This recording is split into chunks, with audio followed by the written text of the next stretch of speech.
രാമഗിരി ഗ്രാമപഞ്ചായത്ത് president R രാജേന്ദ്രകുമാറിനും vice president കുഞ്ഞുമോൾ ശിവദാസിനുമെതിരെ അവിശ്വാസ പ്രമേയത്തിന് നോട്ടീസ്. പഞ്ചായത്തിൽ ഭരണസ്തംഭനമാണെന്ന് ആരോപിച്ച് UDFന്റെ 4 മെമ്പർമാരും CPMന്റെ 3 മെമ്പർമാരും ചേർന്നാണ് നോട്ടീസ് നൽകിയത്. ഇതോടെ ഒരിക്കൽ കൂടി പുതിയ രാഷ്ട്രീയ ചർച്ചകൾക്കും സംവാദങ്ങൾക്കും വേദിയാവുകയാണ് കുട്ടനാട്. രാമഗിരി ഗ്രാമപഞ്ചായത്തിൽ നിലവിൽ CPIMന് 9, കോൺഗ്രസിന് 3, കേരള കോൺഗ്രസ് ജോസഫ് വിഭാഗത്തിന് 1 സീറ്റുമാണുള്ളത്. കുട്ടനാട്ടിൽ CPIM വിഭാഗീയതയ്ക്ക് തുടക്കമിട്ട രാമഗിരിയിൽ പ്രസിഡന്റ് രാജേന്ദ്രകുമാർ, വൈസ് പ്രസിഡന്റ് കുഞ്ഞുമോൾ ശിവദാസ് ഉൾപ്പെടെ 5 അംഗങ്ങളാണ് CPI അനുകൂലികളായി മാറിയത്. സാഹചര്യം ഇങ്ങനെയായിരിക്കെയാണ് പഞ്ചായത്തിൽ ഭരണസ്തംഭനം ആരോപിച്ച് UDF അവിശ്വാസ പ്രമേയത്തിന് വെള്ളിയാഴ്ച നോട്ടീസ് നൽകിയത്. UDFന്റെ 4 മെമ്പർമാർക്കൊപ്പം CPMന്റെ 3 മെമ്പർമാർ കൂടി ചേർന്നുവെന്നതാണ് പ്രത്യേകത. രാമഗിരി പഞ്ചായത്തിലെ ഭരണസ്തംഭനത്തിനും കെടുകാര്യസ്ഥതയ്ക്കുമെതിരെയാണ് അവിശ്വാസ പ്രമേയമെന്ന് UDF നേതാക്കളായ advocate Jacob Abraham, Joseph Chekkodan എന്നിവർ KCV ന്യൂസിനോട് പ്രതികരിച്ചു. 13 സമിതിയിൽ UDFന് 4 പേരും CPMന്റെ ടിക്കറ്റിൽ വിജയിച്ച 3 പേരും കൂടി 7 പേര് ഉൾപ്പെട്ടാണ് അവിശ്വാസം കൊടുത്തിട്ടുള്ളത്.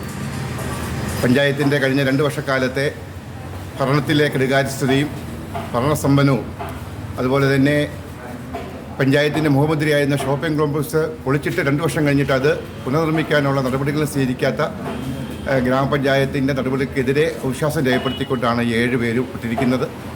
ഇതിനകത്ത് 4 UDF മെമ്പർമാർ, 3 CPMന്റെ മെമ്പർമാർ ഉൾപ്പെടെയാണ് ഇന്ന് CPIയുടെ പ്രസിഡന്റിനും വൈസ് പ്രസിഡന്റിനും എതിരായിട്ടുള്ള അവിശ്വാസം കൊടുത്തിട്ടുള്ളത്. കുട്ടനാട്ടിലെ രാഷ്ട്രീയ വ്യവസ്ഥിതികളിൽ മാറ്റം വരുന്നു എന്നുള്ളതിൻ്റെ വ്യക്തമായ തെളിവാണ് ഇപ്പോൾ UDFന്റെ രാമഗിരി ഗ്രാമപഞ്ചായത്തിൽ UDFന്റെ 4 മെമ്പർമാരോടൊപ്പം CPMൽ നിന്ന് വന്ന 3 പേർ കൂടി ഒപ്പിട്ടൊരു അവിശ്വാസ പ്രമേയം ഇന്ന് സമർപ്പിച്ചത്. തീർച്ചയായിട്ടും അതിനകത്തൊരു രാഷ്ട്രീയ പ്രാധാന്യമുണ്ട്. കുട്ടനാട്ടിലെ രാഷ്ട്രീയത്തിൽ വലിയ ശക്തമായ അടിയൊഴുക്കുകൾ ഉണ്ടാകുന്നു എന്ന് പറഞ്ഞാൽ നമുക്ക് യാതൊരു സംശയം അക്കാര്യത്തിലില്ല. അപ്പോൾ ആ രാഷ്ട്രീയ അടിയൊഴുക്കുകൾ യഥാർത്ഥത്തിൽ ഉണ്ടായത് ചില വ്യക്തിപരമായ ചിലരുടെ ശാഠ്യബുദ്ധിയും ഒക്കെയാണ്. അത് പിന്നീട് അത് അവരുടെ രാഷ്ട്രീയമായതുകൊണ്ട് അത് ഞാൻ പറയുന്നില്ല. പക്ഷേ മറിച്ചത് UDFനെ സംബന്ധിച്ചിടത്തോളം, കുട്ടനാട്ടിലെ ഐക്യജനാധിപത്യ മുന്നണിയെ സംബന്ധിച്ചിടത്തോളം ഇതൊരു വലിയ രാഷ്ട്രീയ നേട്ടമായി കാണുകയാണ്. രാമഗിരി പഞ്ചായത്ത് ഓഫീസിനോട് ചേർന്നുള്ള പഞ്ചായത്ത് വക ഷോപ്പിംഗ് കോംപ്ലക്സ് പൊളിച്ചു നീക്കി 2 വർഷം കഴിഞ്ഞിട്ടും പുതിയ കെട്ടിടം നിർമ്മിക്കുവാൻ പ്രസിഡന്റ് ഒരു നടപടിയും സ്വീകരിച്ചിട്ടില്ലെന്ന് 2ാം വാർഡ് മെമ്പറും UDF പാർലമെന്ററി പാർട്ടി ലീഡറുമായ ആർ രാജുമോൻ പറഞ്ഞു. 2 വർഷക്കാലമായി നിലവിലുണ്ടായിരുന്ന ഷോപ്പിംഗ് കോംപ്ലക്സ് അത് പൊളിച്ചിട്ട് പുനർനിർമ്മിക്കാൻ കഴിയാത്ത ഒരു ഭരണസമിതിക്കെതിരെയാണ് നമ്മൾ വിശ്വാസമുണ്ട്. അതോടൊപ്പം തന്നെ ഭരണസമിതിയിലുള്ള കൊടുങ്കാര്യസ്ഥത അതെല്ലാം നിലനിർത്തിക്കൊണ്ട് തന്നെ ഈ പഞ്ചായത്ത് പ്രസിഡന്റിനെതിരെയും നമ്മുടെ വൈസ് പ്രസിഡന്റിനെതിരെയുള്ള ഒരു അവിശ്വാസ പ്രമേയമാണ് ഞങ്ങൾ കൊണ്ടുവരുന്നത്. അത് ഈ ഒരു രാഷ്ട്രീയമായ മാറ്റത്തിന് വേണ്ടി നമ്മൾ ശ്രമിക്കുകയാണ്.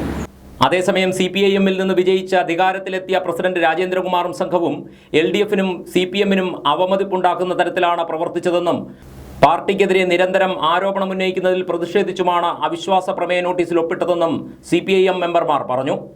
എന്നാൽ CPIM ലോക്കൽ കമ്മിറ്റി ഈ വാർത്ത നിഷേധിച്ചിട്ടുണ്ട്.